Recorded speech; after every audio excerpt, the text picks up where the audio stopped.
ప్రభు అయిన యేసుక్రీస్తు నామములో సహోదరీ సహోదరులందరికీ వందనాలు. మన ఛానల్కు స్వాగతం. ఈరోజు మనం బైబిల్లోని మరొక ఆసక్తికరమైన మరియు ఎంతో ప్రాముఖ్యమైన అంశం గురించి తెలుసుకోబోతున్నాం. అదేంటంటే, వెయ్యేండ్ల పరిపాలన అంటే ఏమిటి? అది అక్షరాలా జరుగుతుందా, లేక అది కేవలం ఒక ఉపమానం లాంటిదా? ఈ వీడియో చివరి వరకు చూడండి. దేవుని వాక్యం ఏం చెబుతుందో స్పష్టంగా తెలుసుకుందాం. వెయ్యేండ్ల పరిపాలన అనగా భవిష్యత్తులో భూమిపై యేసుక్రీస్తు స్వయంగా చేయబోయే 1000 సంవత్సరాల పరిపాలన. కొందరు పండితులు ఈ 1000 సంవత్సరాలను కేవలం చాలా సుదీర్ఘమైన కాలం అని ఒక సాదృశ్యంగా మాత్రమే చెబుతారు. వారు క్రీస్తు నిజంగా భూమిపై భౌతికంగా పరిపాలిస్తాడని నమ్మరు.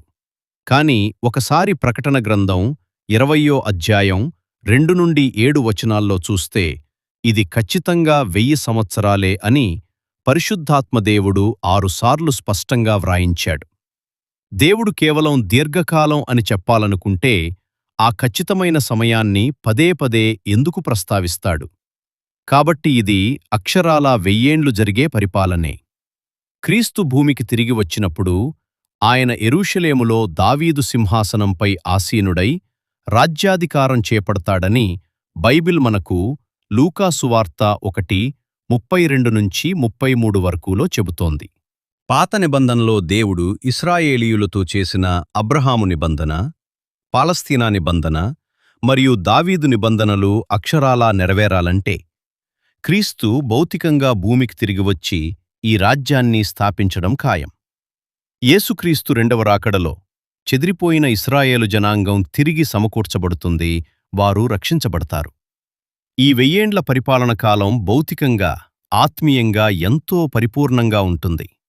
అది సంపూర్ణమైన శాంతి, సంతోషం మరియు ఆదరణతో నిండిన కాలమని యెషయా గ్రంథం చెబుతోంది. బైబిల్ చెబుతున్న మరో అద్భుతమైన విషయమేమిటంటే, ఈ 1000 ఏండ్ల రాజ్యంలో కేవలం దేవుని నమ్మిన విశ్వాసులు మాత్రమే ప్రవేశిస్తారు. అందుకే ఆ కాలంలో పాపము ఉండదు. కేవలం విధేయత, పరిశుద్ధత, సత్యము మరియు సముద్రము జలముతో నిండియున్నట్టు దేవుని గూర్చిన జ్ఞానమే భూమి అంతటా నిండి ఉంటుంది. క్రీస్తు మహారాజుగా పరిపాలిస్తాడు. యెరూషలేము మొత్తం ప్రపంచానికి రాజకీయ కేంద్రంగా మారుతుంది. కాబట్టి ప్రియమైన దేవుని బిడ్డలారా, దేవుడు చేసిన ఎన్నో నిబంధనలు మరియు వాగ్దానాలు నెరవేరాలంటే క్రీస్తు భౌతికంగా భూమిపై ఏలే ఈ రాజ్యస్థాపన తప్పనిసరి.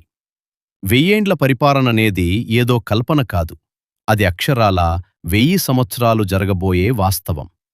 దేవుని వాక్యంలోని ఈ అద్భుతమైన నిరీక్షణ మీకు ఆశీర్వాదకరంగా అనిపిస్తే ఈ వీడియోని లైక్ చేయండి, మనతోటి విశ్వాసులతో షేర్ చేయండి. దేవుని వాక్య సత్యాల కోసం మన ఛానల్ను తప్పకుండా సబ్స్క్రైబ్ చేసుకోండి. దేవుడును మిమ్మల్ని, మీ కుటుంబాలను దీవించునుగాక. ఆమేన్.